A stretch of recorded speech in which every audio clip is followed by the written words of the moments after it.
7, 6, 5, 4, Four, 3, three, 2, two. What, blast off! This is episode number 393 of WPwatercooler, Tools to Build WordPress Websites. You're a tool, and I need you. Brought to you by ServerPress, Maker's Desktop Server. They make local WordPress development easy.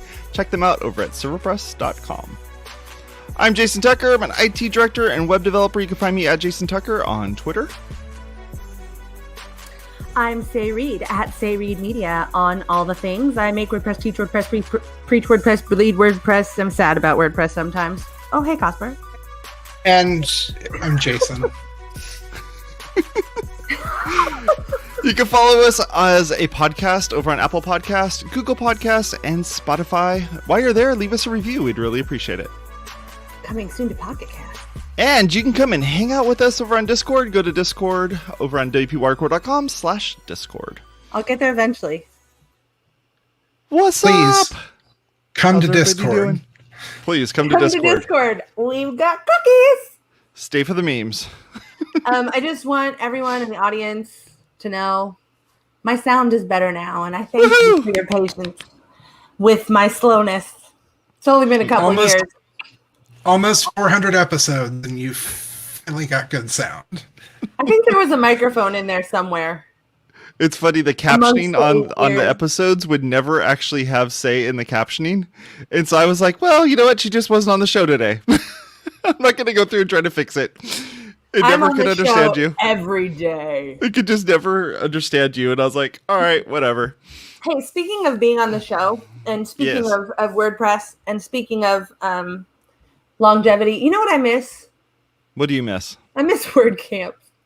Yeah. I wanted to talk about that. We obviously have another topic, but things that are WordPress that aren't WordPress, I guess.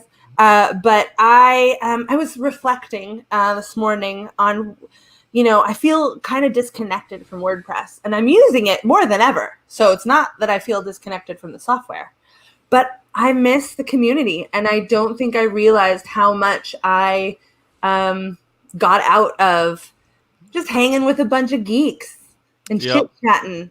And it's been a long time. I went to WordCamp US in somewhere in the middle, St. Louis. That's where it was. Yep. And I haven't been since. I don't know what there haven't barely been any since, except for the online ones.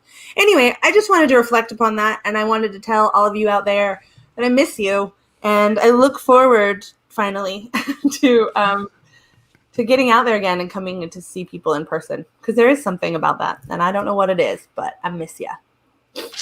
Aww. Likewise. That's all I want to say. So, bye. I miss you guys. Anyway, topic. So we've discussed this topic a few times in the past almost 10 years of us doing this show. And I was looking through some of the old ones just to kind of see, like, what was it that we've talked about back then? And no joke, like, if you ever run something on your website that kind of checks for any of the links that are on your website to see if they're broken, these particular ones had a lot of broken links. Broken link checker. Well, There was a lot of broken links. I mean, in 2012, 2013, that 2012 was when we started. Like, there was a lot of that stuff doesn't exist. Yeah, exactly. So I was like, this will be a simple episode. I'll just go and grab old ones and I'll just kind of, bring them back to life. No, not You're like so a much. HubSpot article. Hold Right. on. Let me go grab some old content and recycle it. But at least you are different than HubSpot, because you ran the broken link checker and they did not. That is a callback to a previous episode. Totally. HubSpot needed tools, but also a useful tool.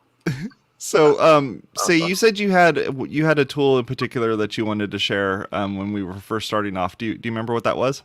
Oh, it was an image thing? I have quite a few, but this is one that I use all the time and I tell my clients about, which you probably know about, people out there. Maybe you don't.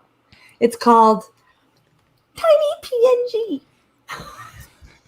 And it's just, obviously you should be doing image compression and CDN and all that stuff. But sometimes people send you something for a post and you really just need to get the picture up there.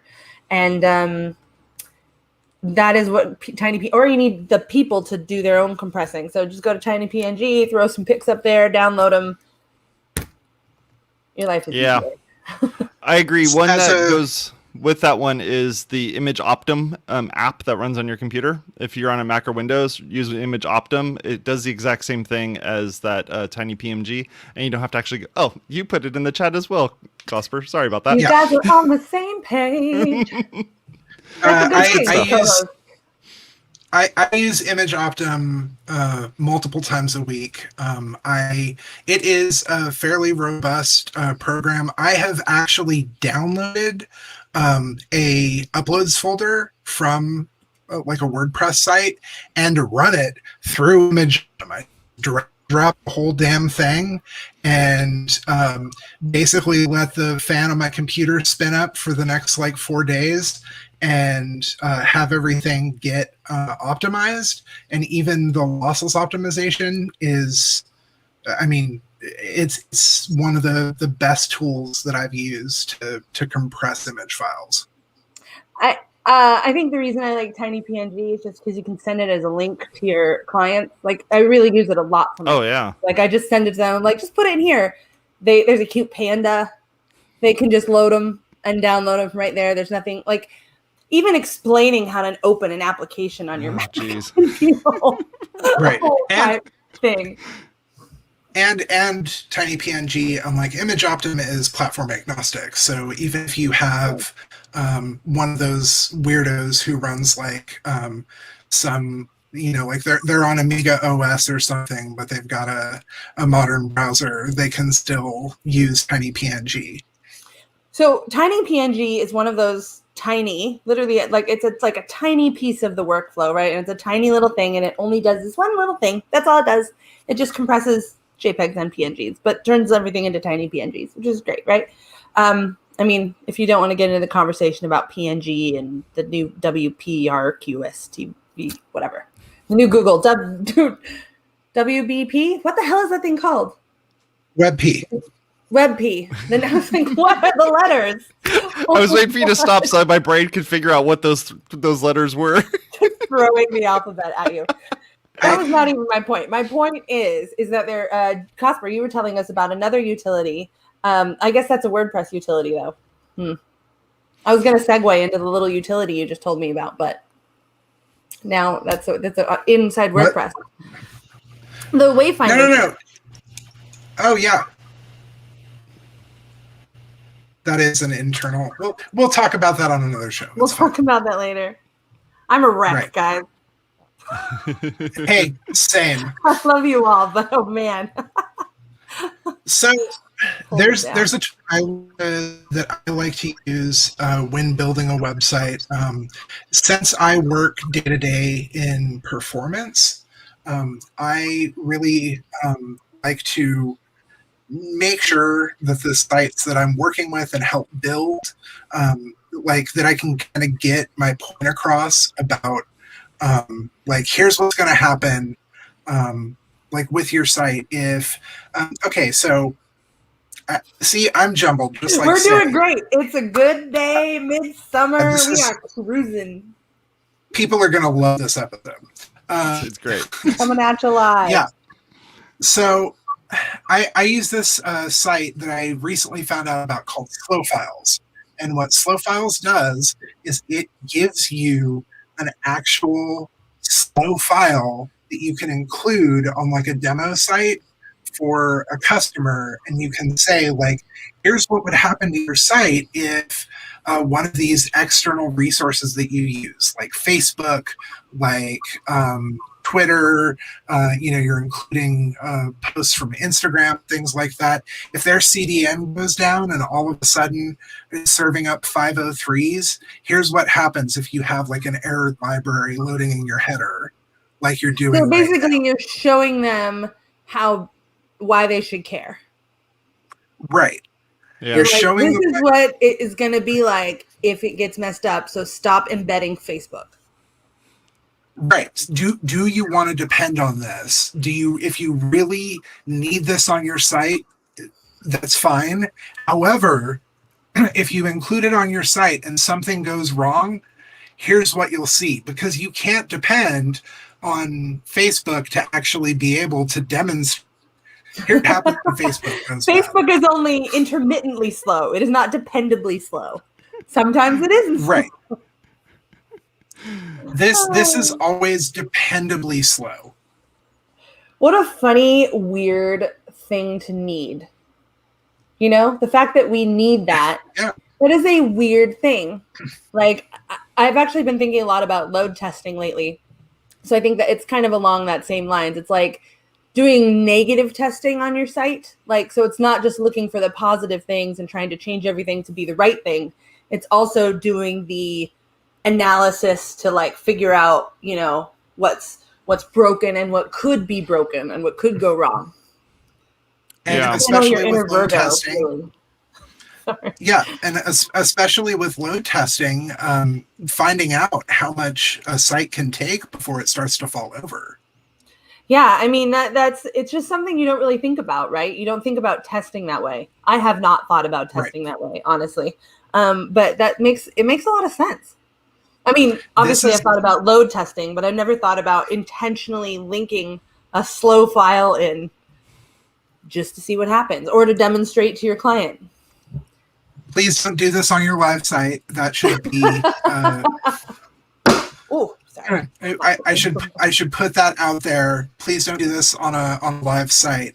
However, when you have something staged, like we were discussing about a week or two ago, when you have something, elsewhere, this is the perfect time to do something like that. But it absolutely, like you said, helps you make a point. It's a useful thing going backwards like that. What about you, Jason? I have one. Cosper did one. Well, I had the Image Optim one. That was mine. I'm trying to think of what other ones there were. We were all about images without even coordinating? That's all we care about externally? Everything else is inside WordPress?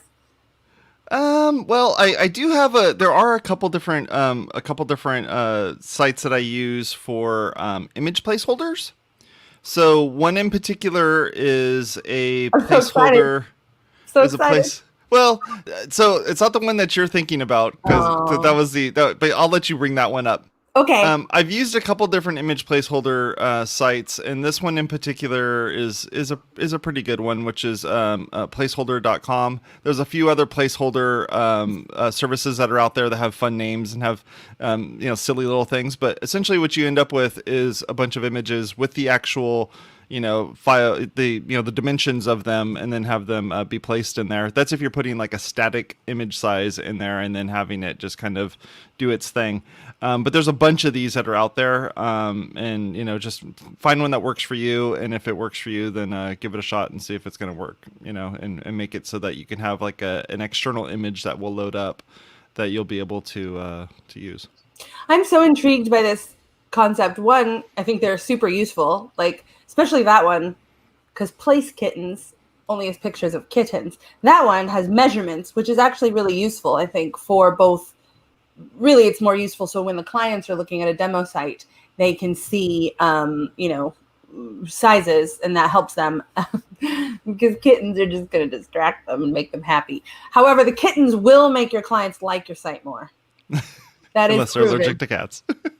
Even people who are allergic to cats. Like, are there genuinely people out there who don't like cats? Like, maybe they're allergic and they don't like the way they vibe, but they're still got to respect, right? Right. It just like sits around and chills all day. Like, who doesn't respect that?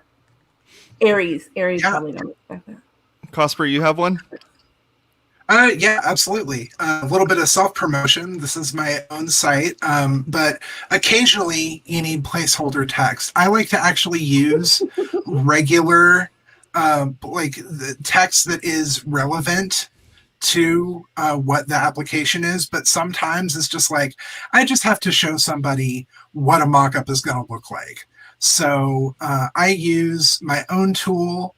I dog food as it was, and use Hipster Ipsum, which has mostly early to mid aughts like hipsterisms in there. I've been pretty bad about updating the word list. This is so great. But I totally need one of these too. I can't believe we've never talked about this. I'm learning so much about you. We have a lot in common. You guys are picking the same apps. We're both making Lorem Ipsum site. I mean, it's why we're friends, right? That's why we're friends. It's I made one for a friend. we're not just co-hosts, we're also friends. We're also friends. I made one called For a Friend, a WordPress friend, actually. And it's called, I don't know if I should say it on here, but I guess I will, amandaipsum.xyz. I made it for her birthday, which I just thought was, just a fun little, apparently I have to renew the certificate, but it's so fun. So it's basically like really tailored to whatever, her interests, which are gardening and fermenting things and her dog. So that's what it's in there. But it was really fun to make this.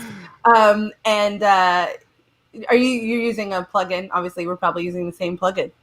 Yeah, the Any Ipsum plugin. Yeah. I had initially coded it myself, and then I realized that I feel really bad. The Bacon Ipsum guy, I know him. I would say he's a friend, but I can't even remember his name. An acquaintance. some person I knew one time. Right. So Pete is really great, and he took the code that he used to make his Bacon Ipsum and put out this plugin. And I went, okay, instead of trying to go back in and update my kind of patchwork PHP code, the initial version of the site wasn't written in WordPress. And I was like, oh, I know, but hey, there's a plugin for that. I went ahead and just installed WordPress and Any Ipsum and taken care of. It even has an API. So if you want to do a funny Ipsum, you can do that too. Oh my God. Flood the world with Ipsums. That's so funny. The real funny thing is we were talking about a non-WordPress tool, and then both of us made that tool in WordPress. And there's a plugin for it because we literally can't escape. We can never escape. I'm actually trying to think of the other tools that I use that are outside that aren't just for images because I didn't do a lot of prep. I'm sorry. I'm really struggling to I feel like I should look at my, I mean, we're not talking about obvious ones like Slack and Google Docs and all that nonsense, right? That's nonsense. Well, I mean, kind of. So here's mine. So I've been using this for a couple months now, and I absolutely love it. And it's called Choosy, and I use Choosy as a way of being able to choose what browser I want to have load up when I click on a particular link. I live in multiple worlds, so I have my WPwatercooler world, I have my work world, I have my personal world, and then I even have one that I call my family world. And so each of these different worlds are essentially tied to a Google account. And so with Choosy, I actually have logged in on each browser as a different world. Yep, that's correct. So in Chrome, I actually have, I use the profile section within Chrome to manage the different profiles that I have. And it makes it so that the streams don't cross, but also makes it so that when I go through and look at my history, the history relates to only the persona in which I'm working within. And it also makes my bookmarks live that way and all that fun stuff. So Choosy's awesome because it's not all meshed up. Yeah, and what's cool about Choosy is it's not just about choosing a particular browser, but for me, it's choosing which profile am I going to use. And so when if I went and just typed in let's say for instance, Paycom, which is the company that my work uses in order to be able to do our clocking in and out and whatnot. If I type it in Paycom, it knows there's a rule that says if you go to this page, use this particular browser or this particular profile to load that up. That is unbelievably useful because I'm logged in not with a bunch of well-organized worlds, but to a bunch of client sites and a bunch of client things all over the place. And so I am constantly, especially within Gmail, having to switch personas. And I do that also on different browsers. And I'm always copying and pasting links from one browser to another browser. Yeah. Wow. It's good for testing too. So when you go and click on a link, the first thing that pops up, it's kind of disorienting, whatever. You go and click on it and it doesn't work right. And then you go wait, what's this menu that just popped up? And then my brain goes, oh yeah, I get to choose which browser this thing's going to load up in. So I could have it load up in Firefox. I could have it load up in multiple Canary of I can load up any of them and have it just load up and test it. So it's really, really handy. I use Choosy as well. I've been using it for about a year now, a little over a year. And every time I try to use someone else's computer, like Sarah will tell me, like, hey, can you help me like do this thing or whatever real quick? And I'll click on a link and I'll be like, oh, right. It just opens in Safari on your computer. I don't get the choice of... Actually, I think she only has Safari installed, so it wouldn't make any difference anyway, but still. One of the things that I like doing... You're kind of slacking on your duties there if she's only using Safari. Just saying. She doesn't need much Get else. That woman from Firefox. Oh, I mean, I'm a Firefox diehard. Like, I know. We're out that Safari crap. But there's another great thing that you can do with it, and if Choosy is something you manage to get into, and especially over the past year and a half, if you're in a lot of Zoom meetings, you can set Choosy up to when you click a Zoom link, it doesn't open a new tab, it opens Zoom and loads the meeting, because Zoom will see the link like being loaded in it and just load the Zoom application. Does it let you load different Zoom personas? Because I got that problem too. Okay, I'm not sure about that. I haven't used it for that, but just the fact that I can... Just the fact that I can... Right. Wherever you go. Just the fact that I can just click a link, and instead of having that tab that then sits open for like the next 3 days, like while I forget about it, where it's like, how did that Zoom meeting go? And I'm like, I don't know. Like, do you want to take time to rate the call that you were just on? No. Yeah, you never have to see one of those again. All right. Well, I'm into this Choosy thing. I have one more. Are you good? You can keep going. No, go for it. What do you got? So this is again this is actually not even a technical resource. It is web-based, but it is more for the brain and my neurodivergent psyche over here. Spoiler alert, Say's got ADHD. You hadn't noticed. But it's called focusatwill.com. You ever heard of it, either of you? No. Jason's going there now. So what it does, and there's actually ones that are configured directly for like ADD. There's ADD streams on here. But essentially what it is it's timed background music. So you can launch the site and do you want me to show it to you? I can show you logged in if you want. Yeah.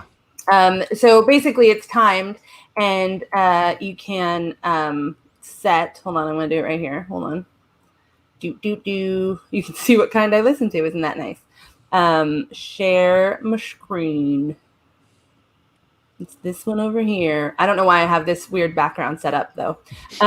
But basically you can choose from all of these different types of music channels, including, for example, these, which literally has power tools sounds, but you can choose the volume and the intensity. And so there's no lyrics, and there are they have modulations in the background to engage the different aspects of your brain. So you put these on, especially with headphones, and you can really basically get into that zone out state for coding. Oh, that's cool. Really well. It really helps you. So you can do high energy, low energy, or whatever, and then you can set it for timers. So before I had this tool, which I've actually been using for a long time, I credit it with basically everything. At this point in time, it saved me. My clients should all buy stock in it. But you set 60 minutes or 90 minutes or whatever, kind of like Pomodoro with the timer tomato technique or whatever. And I plug in and I'm like doing my thing, and all of a sudden the music will go off and it'll ding, and I'll be like, I was just working for an hour straight, focusing. Yes. So the dopamine from that is great, but also it just really helps you plug in. I really have a hard time getting into that state, especially if I'm switching from, consulting and talking with clients, and then I have to go and like build something. And those are really different states of mind. And so this really helps just like trigger my mind to basically get into that zone. It's really cool. I use it a lot. I have How much is that tool? I have a lifetime subscription. How much is it? I don't remember, because I bought it a long time ago, and I bought the lifetime thing because I'm like, take my blood, take my money, Sure. please. See, I'm a cheap bastard, so I just use that lo-fi mix on YouTube, that's a the good live one. channel. With the girl, The sitting study there girl. studying? Yeah. My I my was- husband uses that all the time, and every time he has it on, I'm like slowly, but I'll be like, "What's this chill music?" It's My always, brain is it's always my- the lo-fi channel. my brain is stuck on the power tool thing, and I just pictured Cosper with like a power tool sitting next to his desk, and it just has like a hair scrunchie wrapped around like the handle to hold it down, and it's just going like. Sarah would murder me. I just linked the lo-fi study. I love YouTube lo-fi. channel. It's Yeah. so good. But I find that even more, that's really relaxing to me. That's good reading and study music. But for me, like to really, especially if I'm building something, like if I'm in code, I need to not even have the like nice sounds almost. You know what I mean? Like I Right. need the like, and it again, it has those like, I think they're called binaural beats. Sounds right. Yeah. One of those that like engage your brain at a certain hertz rate and does something to your different delta, beta, gamma, theta waves. Obviously, you know a lot about the science behind it. If you're not a big music type, there's also one that I like to use, and it's also just fun to have off to the side, is in Alaska, they have bear cams. So when like bear season is going on, have cameras at the waterfalls where the bears like are catching fish and doing all this stuff, but all you hear is the waterfall. So you just hear that of water. So I'll leave that. I'll put it in a little pop-up window. I'll load it in Safari and put it in a little pop-up window, and then just stick it in the side of my desktop. And then I can look over, and there's some bears just eating salmon. And yeah, it's great. That's a good feeling. Yeah, I use rainymood.com. It doesn't have the bears, but I when I used to meet with clients in person, I would put this music on before they came in, and they would always walk in and like kind of chill down a little bit and like kind of settle down, and then they'd like be sitting there for a while, and then they'd be like, "Is it raining? Is there water? What's happening?" And I'm like, "Yeah, it's just some chill background music, you know, chilling out your vibe." Everybody needs to go pee.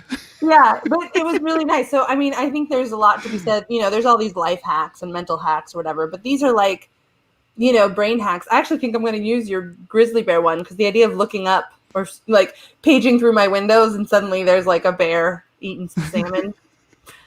I need that in my life. The Focus at Will doesn't have that.